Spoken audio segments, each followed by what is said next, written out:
축복을 전하겠습니다. 평안하십시오. 당신은 세계살이를 선교사입니다. 일어나 베들로 올라가십시다.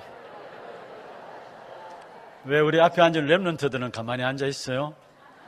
여러분은 해당 안 되는 겁니까? 여러분이 주역입니다.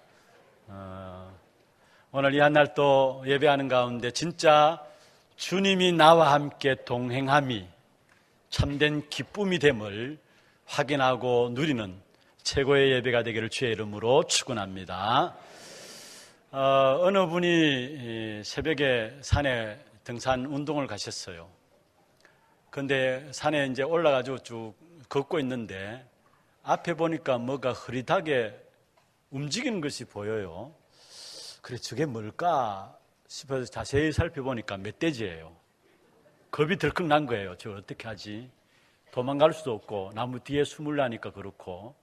그래서 그 순간에 생각이 났어요. 그 중간에 천하 만물이 복종한 이름이 그리스도 이름인데, 그러면서 연결되어서 그 중간에 주신 말씀이 만물이 그리스도 앞에 무릎 꿇고 복종한다는 그 말씀이 생각나고요.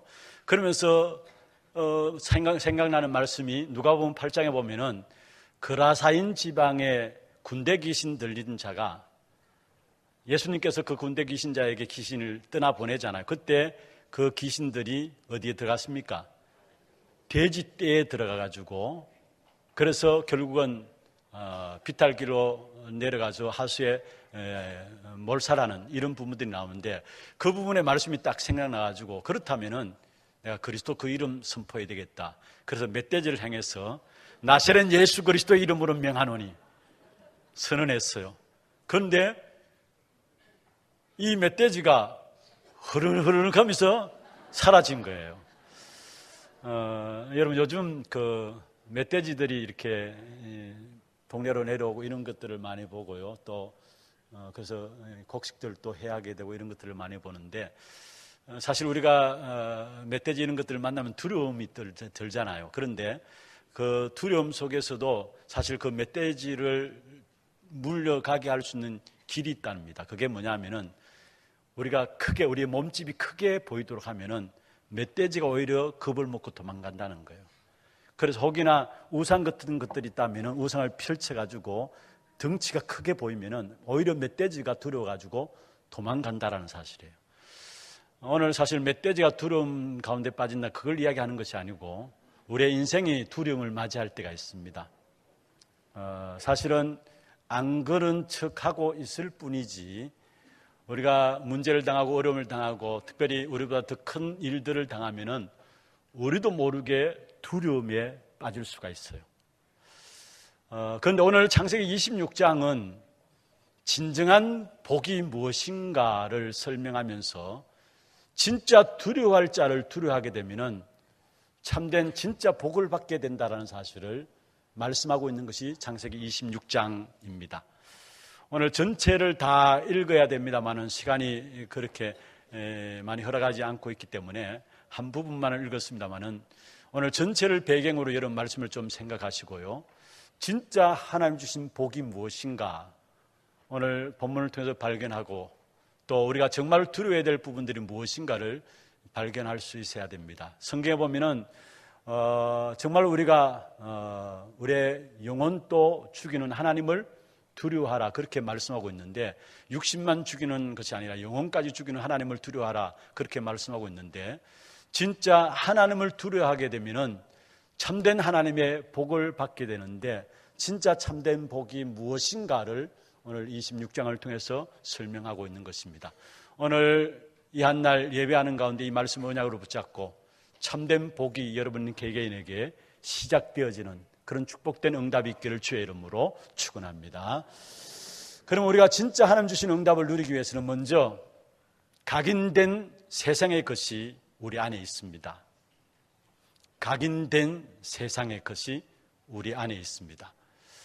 우리가 그냥 평안할 때는 잘 모릅니다. 그런데 문제와 사건과 어려움을 당하면은 우리도 모르게 어디로 돌아가느냐? 내가 그 문제를 책임지려고 하고 내가 그 문제를 해결하려고 하는 것, 이게 우리도 모르게 우리 안에 깊이 각인되어 있어요. 각인되어 있다 정도가 아니라 이미 그 부분들이 우리에게 뿌리 내리고 체질되어 있어요. 내가 문제를 책임지고 내가 해결하려는 것, 이게 세상에서 우리에게 각인된 것입니다. 사실은 원래 우리 인간은요, 하나님의 형상 따라 지음 받았기 때문에 창세기 1장 27절에 보면은 하나님의 형상이다라고 말씀하고 있죠. 그 말은 하나님 안에서 참된 행복과 축복과 평안을 누리며 살아가는 존재로 우리를 만드셨습니다. 그래서 물고기는 물 속에 있어야 되고, 나무는 땅에 뿌리를 내리고 살아야 되고, 새는 공중을 날며 살아야 되고, 우리 인간은 어디에요? 하나님 안에서 살도록 지음받았습니다. 아멘입니까? 아멘. 여러분, 저는 이 부분들을 말씀드릴 때마다, 또 이 부분을 제가 묵상할 때마다 사실 힘없는 것이 그거예요. 나는 하나님 형상으로 나는 하나님 안에 있어야 된다. 이걸 힘을 수 있어야 합니다. 그런데 사실은 이 땅에 문제가 시작되었죠. 그게 바로 창세기 3장의 문제인데, 모든 고통의 시작입니다. 창세기 3장의 문제가 원죄로 말미암아 결국은 사단의 운명 가운데 인생이 빠지게 되었고, 그 어느 누구도 예외 없이 지옥 배경을 가지고 이 땅에 살아가게 되었어요. 하나님의 형상 따라 창조된 인간이 하나님 앞에 범죄함으로 결국 하나님을 떠나서 결국 하나님처럼 되리라 하는 이 악한 사단의 말에 쏘가가지고 결국 선악을 알게 하는 나무의 실과를 따먹음으로 말미암아 참된 우리 안에 죄가 시작된 것이죠. 그래서 그로 말미암아 우리가 하나님의 낯을 피하는 존재가 되었고요. 그리고 창세기 3장 10절에 보면 그 죄로 말미암아 하나님이 아담을 찾으시는데 아담이 뭐라 했습니까? 벗었으므로 두려워하여 숨었나이다 했어요. 결국 죄로 말미암아 인생은 두려움 가운데 빠지게 된 사실들을 말씀하고 있는 것입니다. 하나님 안에서 하나님과 함께 교제하면서 그 안에 모든 축복을 누려야 될 존재가 하나님을 떠남으로 말미암아 하나님의 낯을 피하게 되고 두려움 가운데 살아갈 수밖에 없는 인생이 되어진 것입니다. 그래서 사실은 모든 사람들이 다 두려워하고 있어요, 사실은. 그래서 여러분, 이 두려움을 이용해서 장사하는 직업이 있는데 그게 바로 보험회사입니다. 그렇잖아요. 그래서 두렵기 때문에 돈을 냅니다.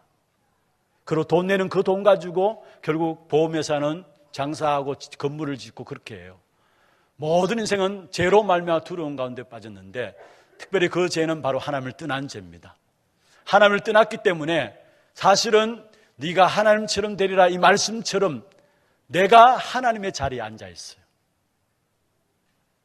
그래서 문제를 당하면 그 문제를 내가 책임지고 내가 해결하려고 하는 것입니다. 어떤 면에서 세상 사람들은 그것을 인정하고 그것을 잘한다고 칭찬하고 박수를 칩니다. 하나님이 없다면은 당연한 것이죠. 내가 책임지고 내가 해결해야 합니다. 진짜 그리스도가 우리 인생의 모든 문제 해결하지 않았다면은 내가 책임지고 내가 해결해야 됩니다. 그런데 여러분, 우리에게 있는 문제 내가 책임지고 내가 해결한다고 해서 해결할 수 있습니까? 해결할 수 없어요. 결국은 우리 인생은 한계를 맞이하게 되어 있습니다. 그리고 그 한계의 결과로 결국 인생은 두려움 가운데 사로잡히게 되어 있는 것입니다. 특별히 오늘 본문에 보면은 이삭이 그 한계와 그 두려움 속에 사로잡혔는데 먼저 한계와 두려움을 당하기 이전에 문제를 당할 때 그 문제들을 자기가 해결하고 자기가 책임지려고 하는 부분들이 오늘 본문에 나오고 있습니다. 여러분, 오늘 이삭을 바라보면서도 오늘 읽지 않은 1절부터 11절에 보면은 여전히 하나님의 은혜가 필요한 존재구나라는 사실을 보게 되죠. 아브라함이 했던 일들 이삭이 그대로 행하게 됩니다. 아브라함이 자기 아내를 바로왕 앞에서 아비멜렉 앞에서 누이라고 거짓말에 속이게 되잖아요. 그런데 그것을 이삭이 똑같이 오늘 본문에 보면 하게 돼요. 부전자진이라 할까요? 이 부분을 보면서 진짜 우리에게는 한계가 있을 수밖에 없는 인생이고 하나님의 은혜가 필요한 존재인 것을 우리에게 보여주고 있는 것입니다. 그런데 이 이삭에게 문제가 생겼는데 오늘 본문 읽지 않은 1절부터 11절에 보면은 흉년이 들었다 했어요. 문제가 생긴 거죠. 그 흉년을 피하기 위해서 이 이삭이 애굽으로 내려가고자 했습니다. 그런데 성경에 보면은 아브라함에게는 그냥 애굽에 내려가는 것을 허락을 했는데 이삭에게는 오늘 성경 2절에 보면은 그 애굽에 내려가는 것을 막으신 하나님이 막으신 부분들을 나와요. 일단은 이삭의 마음에는 내가 애굽에 흉년드니까 이 문제를 해결하기 위해서 이것을 책임져야 될 거 아닙니까? 그래서 해결하기 위해서 애굽에 내려가고자 마음을 먹었는데 하나님이 그 이삭의 걸음을 애굽에 내려가려고 하는 걸음을 멈추게 하고 그랄 그 블레셋 아비멜렉 왕 앞에 머물도록 만든 사실을 보게 돼요. 그러면서 결국은 하나님께서 이삭에게 애굽에 내려가는 것을 막으시면서 또다시 아브라함에게 주신 언약을 또다시 이삭에게 다시 이야기하는 부분들이 3절, 4절에 나와요. 그러면서 5절에 보면은 결국 이삭이 하나님의 복을 받게 되는데 그 복이 아브라함 때문이다. 오늘 읽은 24절에도 보면은 그렇게 말씀하고 있죠. 그 밤에 여호와께서 그에게 나타나 이르시되 나는 내 아버지 아브라함의 하나님이니 두려워하지 말라. 내 종 아브라함을 위하여 내가 너와 함께 있어 네게 복을 주고 누구를 위하여? 아브라함을 위하여 내가 네게 복을 주겠다. 여러분 그렇습니다. 이 자리에 앉은 우리 어르신들 여러분이 여러분 자녀들에게 믿음의 배경이 되어진다는 건 엄청난 겁니다. 오늘 아브라함 때문에 하나님이 이삭에게 복을 주신 사실 읽지 않은 5절에도 나와요. 오늘 이 자리에 앉은 앞에 앉은 우리 랩런트들 여러분 믿음의 기도의 배경을 가진 우리 부모님들, 우리 어른들, 우리 하나교회를 가졌다는 것은 최고의 여러분의 배경인 줄 믿으시길 바랍니다. 신앙생활하는 것을 보면요 뭔가 모르게 어렵게 신앙생활하는 사람들을 봐요. 그런데 가만히 알고 보면 그 가정과 가문에 믿음이 당대예요. 당대. 그러면 뭔가 모르게 어려움을 당하는 것을 보게 되고요. 신앙생활 하긴 합니다만은 어렵게 신앙생활하는 것을 보고요. 그런데 이상하게 신앙생활이 별로 신앙생활 하는 것 같지도 않은데 순탄하게 하나님 인도받는 부분을 봐요. 그것은 그냥 된 것이 아니고요. 그 배후에는 믿음의 부모님들이 기도의 배경이 있기 때문에 자녀들에게 하나님 축복의 역사들이 흘러 들어가게 되는 이 사실들을 우리에게 보여주고 있는 겁니다. 그래서 오늘 렘넌트들 여러분 믿음의 기도의 배경 가진 부모님들이 이런 배경이 있다는 것 이게 최고의 여러분 영적인 자산이에요. 그리고 정말로 우리 부모님들은 우리 자녀들 위해서 무엇을 남겨줄 것인가 여러분의 영적인 축복이 우리 후대에게 바로 전달된다는 사실을 아시고 다른 것 이전에 믿음을 전달하는 그런 축복된 응답이 있기를 주의 이름으로 축원합니다. 오늘 본문에 보면 그래서 결국은 그랄 땅에 머무르면서 이 이삭이 마음에 두려움이 생겨가지고 결국은 아비멜렉에게 그 땅에서 그랄 땅에서 거짓말하게 되는데 자기의 아내를 누이라고 속입니다. 사실 본문을 잘 살펴보면은 아무도 탐내는 사람도 없었어요. 물론 아름다웠어요. 리브가가 아름다웠다고 성경에 나와요. 그런데 아무도 탐내는 사람이 없었고 이미 그 신분이 노출되었어요. 왜냐하면은 이삭이 창을 열어놓고 리브가 자기 아내 리브가를 끄하는 것을 아비멜렉이 보았거든요. 그리고 이미 하나님께서 리브가에게 은혜를 줬어요. 그런데 괜히 이 이삭은 마음에 두려움이 생겨가지고 혹이나 너무 아름다운 내 아내가 이 땅에서 내 아내가 빼앗기지 않을까 그런 두려움 속에서 자기 생각이죠. 밖은 괜찮은데 내 속에서 이게 우리가 빠지는 문제예요. 내가 주어진 환경과 사건과 문제 속에서 나도 모르게 그 환경 속에 빠지고 문제 속에 빠지는 것. 밖은 괜찮은데 내 속에서 내 생각 속에서 그래서 거기에 대한 정확한 답을 하고 있는 것이 7절 9절인데요. 한번 보십시다. 7절에 제가 보겠습니다. 그곳 사람들이 그의 아내에 대하여 물으며 그가 말하기를 그는 내 누이라 하였으니 리브가는 보기에 아리따움으로 그곳 백성이 리브가로 말미암아 자기를 죽일까 하여 그는 내 아내라 하기를 두려워함이었더라. 9절에 보십시다.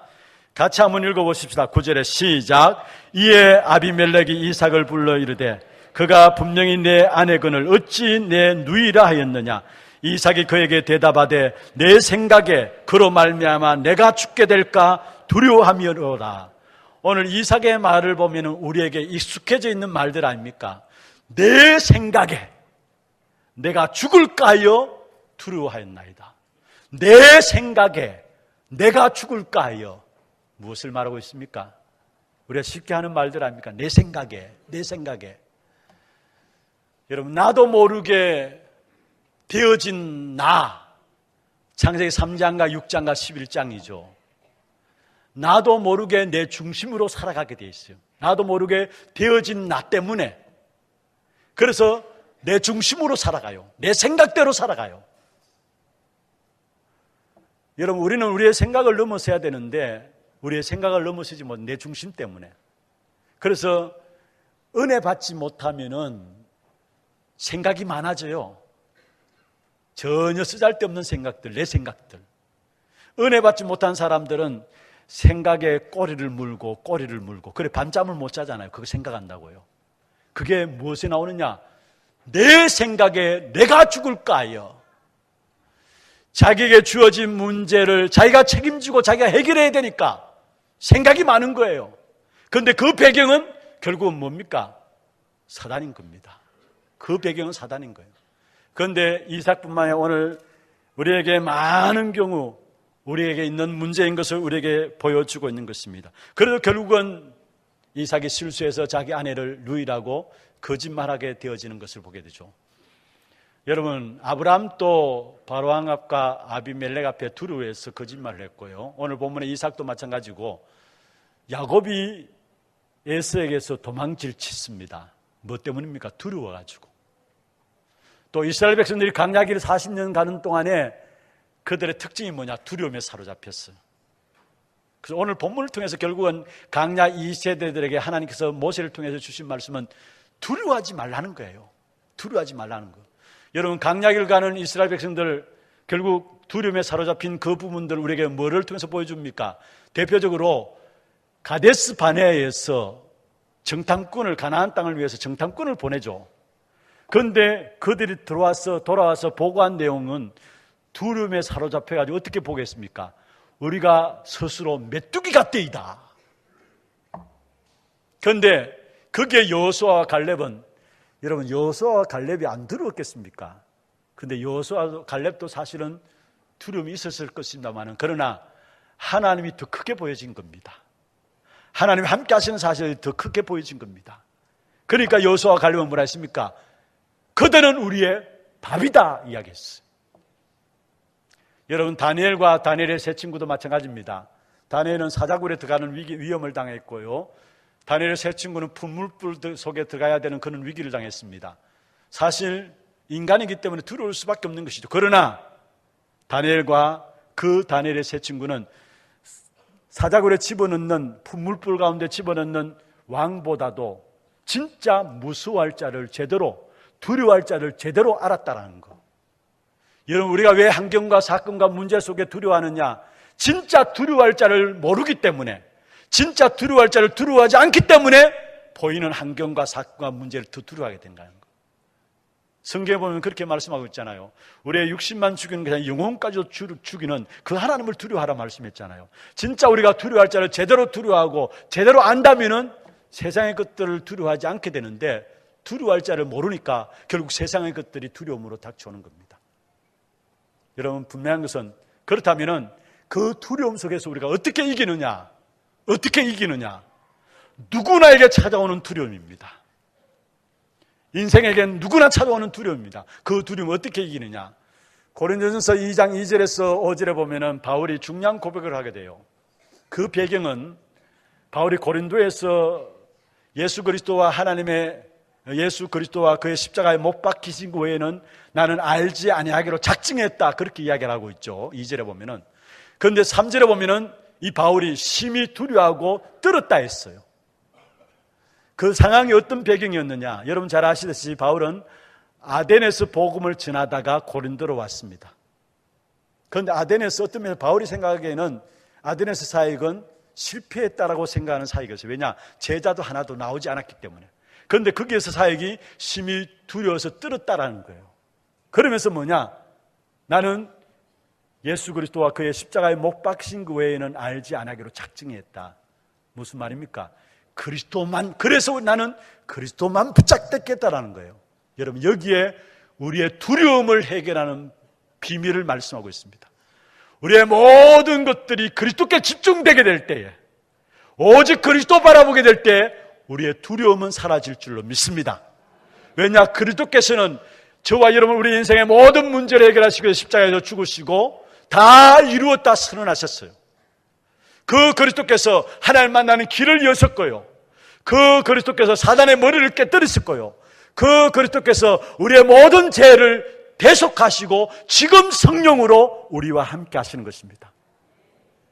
성령이 우리와 함께 하시는 첫 번째 증거가 뭐냐? 평안입니다. 그래서 부활하신 주님께서 제자들에게 나타나셔서 숨을 내쉬며 가라사대 너희에게 뭐요? 평안이 있을지어다 했어요. 여러분, 혹여나 우리에게 있는 두려움들이 있습니까? 정말 그리스도 바라보시길 바랍니다. 그게 하나님이 우리에게 주신 방법이에요. 그리스도 안에 있는 축복을 확인하시면 돼요. 여러분, 성경에 보면 이렇게 말씀하고 있습니다. 요한일서 디모데후서 1장 7절에 보면 하나님이 우리에게 주신 것은 두려워하는 마음이 아니요 오직 능력과 사랑과 절제하는 마음이니, 하나님께서 우리에게 주신 건 두려운 마음이 아니다. 여러분, 혹이나 두려움에 있다면 그것은 하나님이 주신 것 아닙니다. 하나님은 능력과 사랑과 절제하는 마음을 주셨다 했어요. 그리고 요한일서 4장 18절에 보면은 사랑 안에는 두려움이 없고 온전한 사랑이 두려움을 내어 쫓는다 했어요. 두려움에는 형벌이 따름이라 사랑 안에는 두려움이 없다 했어요. 그러면 이 사랑은 뭐냐? 요한일서 바로 이어서 4장 16절에 보면은 하나님은 사랑이시라 했어요. 다시 말하면은 하나님 바라보게 될 때, 그리스도 바라보게 될 때 두려움이 내어 쫓긴다라는 사실. 그리스도 안에는 두려움이 없다라는 사실. 사랑 안에는 두려움이 없고 사랑은 두려움을 내어 쫓는다 했어요. 그 두려움은 반드시 형벌이 따라하는데 그 두려움이 하나님을 바라보고 주님을 그리스도 바라보게 될 때 해결되어지는 사실들을 우리에게 말씀하고 있는 것입니다. 여러분, 우리도 모르게 우리 안에 깊이 각인된 것이 내가 문제를 당하면은 그 문제를 내가 책임지고 내가 해결하려고 하는 몸부림입니다. 좀 전에 말씀드렸습니다마는 하나님이 그리스도께서 우리 인생의 문제를 해결하지 않았다면은 그렇게 해야 되는 것이 당연하죠. 그래서 세상 사람들, 하나님 없는 세상 사람들은 그렇게 살아가는 사람들을 존경하고요, 그 사람들에게 박수 보냅니다. 그러나 정말로 그리스도가 우리 인생의 모든 문제를 해결했다면은 우리는 그리스도께 모든 것 맡기고 그리스도를 바라보면 되는 것입니다. 그래서 마태복음 11장 28절에 수고하고 무거운 짐진 자들아 다 내게로 오라 내가 너희를 뭐요? 쉬게 하리라 했습니다. 오늘 이 시간에 여러분 모든 두려움이 해결되어지는 참된 축복된 응답이 있기를 주의 이름으로 축원합니다. 두 번째입니다. 여러분, 우리의 두려움을 해결하게 될 때 하나님 참된 복을 주시는데 진정한 복은 무엇이냐? 바로 오늘 아비멜렉이 이삭을 보고서 고백한 겁니다. 28절이죠. 그들이 이르되 여호와께서 너와 함께 계심을 우리가 분명히 보았으므로, 여호와께서 너와 함께 계심을 우리가 분명히 보았다. 한마디로 말하면 우리에게 진정한 복은 임마누엘입니다. 오늘 읽은 12절부터 14절에 보십시다. 이삭이 그 땅에서 농사하여 그 해에 100배나 얻었고 여호와께서 복을 주심으로 그 사람이 창대하고 왕성하여 마침내 거부가 되어 양과 소가 떼를 이루고 종이 심이 많으므로 블레셋 사람이 그를 시기하여, 여러분 12절부터 14절에 보면은 여기에 창대하고 왕성하다, 거부가 되었다, 100배나 얻었다, 너무나 좋아하는 말들 아닙니까? 모두가 이 축복을 받기를 원하는 거 아닙니까? 여기는 우리가 아멘합니다. 그렇잖아요. 물론 여러분 구약에 보면은 물질적인 축복 주신 것, 하나님 축복된 증거로 주신 것도 있습니다. 그런데 이것이 진정한 우리에게 참된 복이냐, 참된 복이냐? 그렇다면은 여러분 한번 생각해 보세요. 이스라엘 백성들 출애굽시킬 이유가 없어요. 눈에 보이는 육신적인 것, 물질적인 것이 참된 복이라면은 이스라엘 백성들 출애굽시킬 이유가 없어요. 왜냐? 출애굽시켜서 어디에 보내기 위해서예요? 가나안 땅에 보내기 위함입니다. 그러면 가나안 땅은 좋은 땅이 아닙니다. 황폐한 땅입니다. 육신적으로 말하면 황폐한 땅입니다. 보잘것없는 쓸모없는 땅입니다. 오히려 좋은 땅은 바로 나일강 하루 애굽에 있는 것이 더 좋은 땅이에요. 우리가 생각하는 육신적인 물질적인 축복이 진짜 복이라면 출애굽시킬 이유가 없다니까요. 여러분, 또 모세 시대에 애굽에 있으면서 이스라엘 백성들이 번성했죠. 하나님께 축복하셔가지고 번성했어요. 그로 말미암아 애굽에 또 10가지 재앙까지 내렸어요. 그러면은 오히려 이스라엘 백성들 그 땅 차지하면 됩니다. 이제 더 좋은 땅 아닙니까? 그 땅 차지하면 돼요. 그렇잖아요. 쿠데타 반란을 일으켜가지고 바로왕 쫓아내고 애굽 사람들을 벽돌 굳게 만들고 이게 내 땅이다 차지하면 돼요. 근데 하나님은 그렇게 하지 않았어요. 여러분, 우리에게 중요한 말씀을 하고 있어요. 우리에게 눈에 보이는 육신적인 것들이 진정한 복이 아니다라는 사실을 이야기해요. 오히려 그것 때문에 문제가 되었던 것을 보게 돼요. 보세요. 창세기 12장 보면은 바로왕 앞에서 아브라함이 자기 아내를 루이라고 속이잖아요. 그런데 나중에 들통났잖아요. 그래서 아브라함이 결국 바로왕에서 쫓겨받아 나오잖아요. 나올 때에 바로왕이 한몫 챙겨줬어요. 우리 식으로 말하면은. 그래서 한마디로 말하면 부자 되어서 나왔어요. 거짓말하고 속였는데 부자 되어 나왔어요. 그런데 그 부자 되어 나온 그것 때문에 13장에 보면은 아브라함의 종들과 롯의 종들이 다툼이 일어나고 싸움이 일어났어요. 그렇잖아요. 진정한 축복이 무엇인가를 우리가 알아야 합니다. 오늘 본문에 보면은 결국은 사실은 오늘 12절부터 14절에 거부가 되고 왕성하고 창대하여 백배나 얻었고, 그런데 14절부터 보면은 결국 시기가 일어났다 했어요. 진짜 물질적인 육신적인 것이 보이는 것이 우리에게 진정한 축복이라면 거부가 되고 창대하고 왕성하여 백배나 얻고 그게 끝 해야 합니다. 그런데 그것 때문에 오히려 블레셋 사람에게서 시기를 받았다 이야기했어요. 무엇을 말합니까? 우리에게 눈에 보이는 육신적인 축복, 물질적인 축복, 그게 진정한 복이 아니다라는 사실을 말하고 있는 것입니다. 어제 핵심 가운데도 말씀했잖아요. 우리가 물질적인 축복이 그게 진정한 복이라면 정주영 재벌들 교회에 나올 이유가 없다라는 거. 그렇잖아요. 그런데 우리에게 주신 복은 따로 있다라는 것을 오늘 바로 12절부터 14절 이후에 길게 설명하면서 따로 있다라는 사실을 말씀하고 있습니다. 그러면 우리에게 주신 진정한 복이 무엇이냐? 여러분, 사실은 왜 블레셋 사람들이 우물들을 막고 빼앗았느냐? 왜 블레셋 사람들이 우물을 막고 빼앗았느냐? 거기에 이삭은 전혀 대항하지 아니하고 그것을 다 양보하고 쫓겨갔느냐?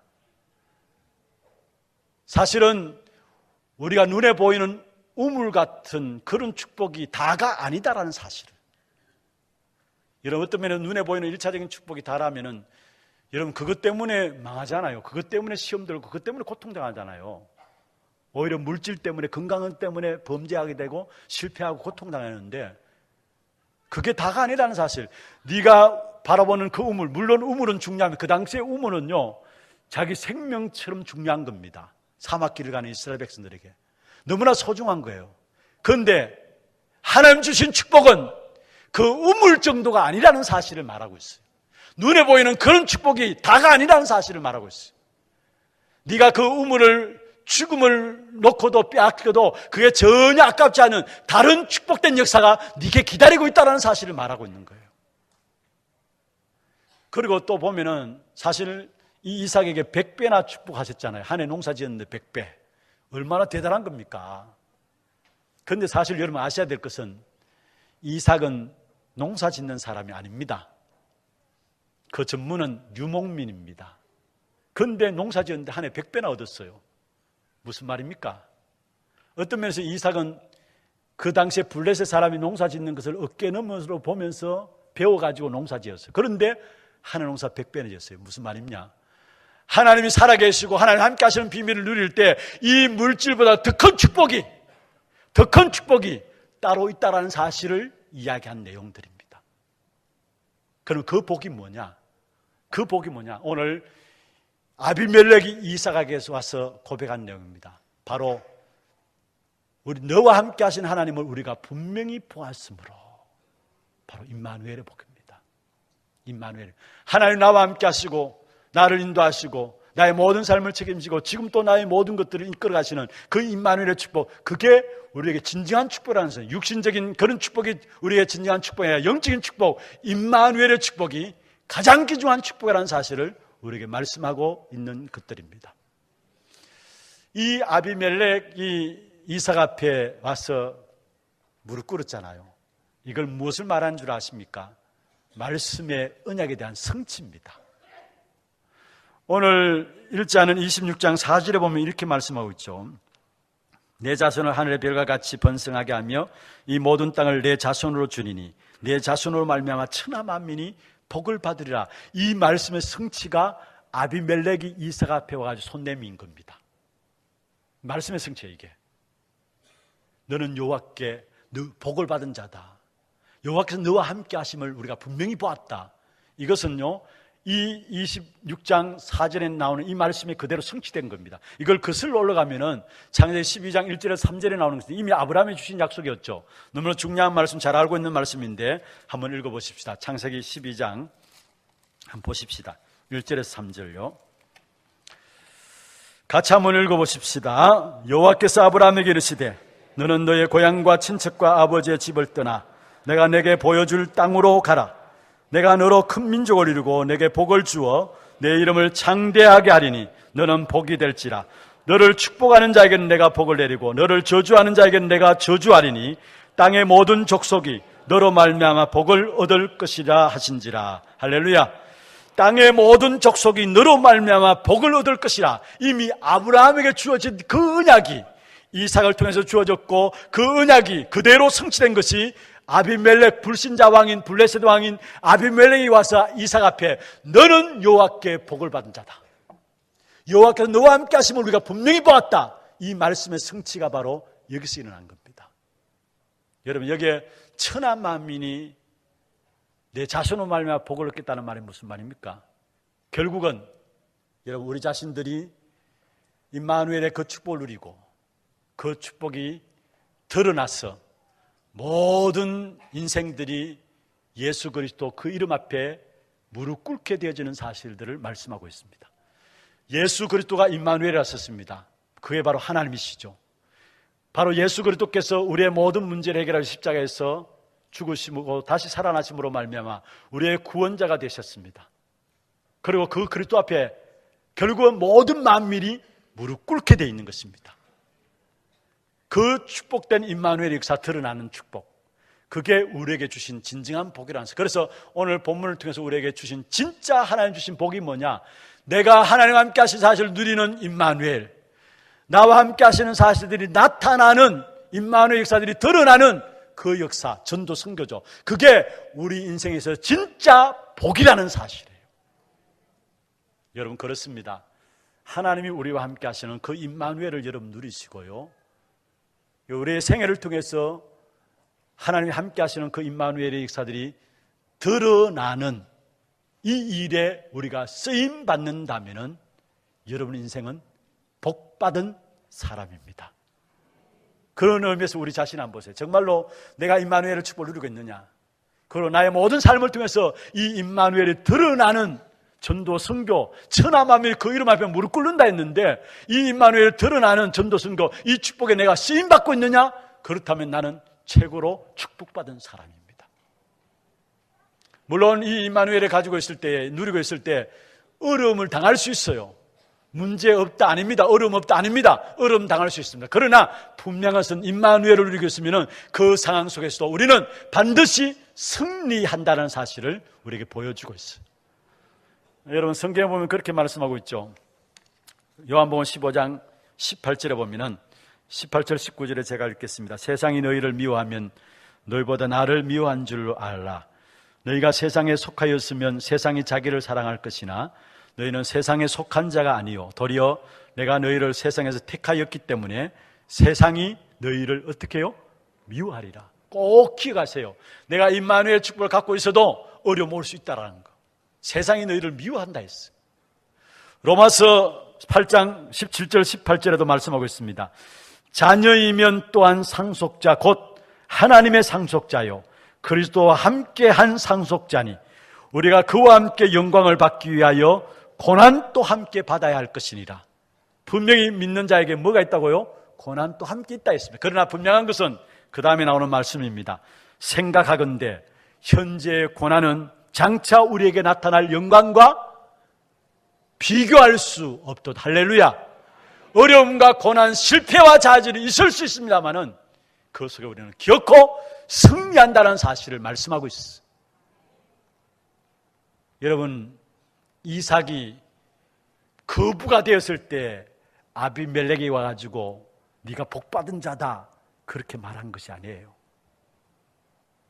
쫓겨가고 도망갔을 때 그게 아비멜렉이 찾아와가지고 너는 여호와께 복받은 자다 했어요. 여러분, 우리가 어떤 자리에 있든지 상관없어요. 바로 하나님은 우리에게 임마누엘의 축복을 누리기를 원하시고 그 임마누엘의 축복을 드러내게 하시기 위해서 저와 여러분을 부르신 것입니다. 이 사실을 붙잡으시고 여러분, 환경과 사건과 눈에 보이는 모든 부분들 속에 속지 마시고요, 진짜 우리에게 주신 가장 귀중한 축복, 우리의 존재 이유가 뭐냐? 임마누엘을 누리는 것이고 임마누엘의 그 역사들을 드러내는 것입니다. 그게 우리가 살아야 될 존재 이유입니다. 이 사실을 붙잡음으로 승리하는 전도자의 삶이 되기를 주의 이름으로 축원합니다.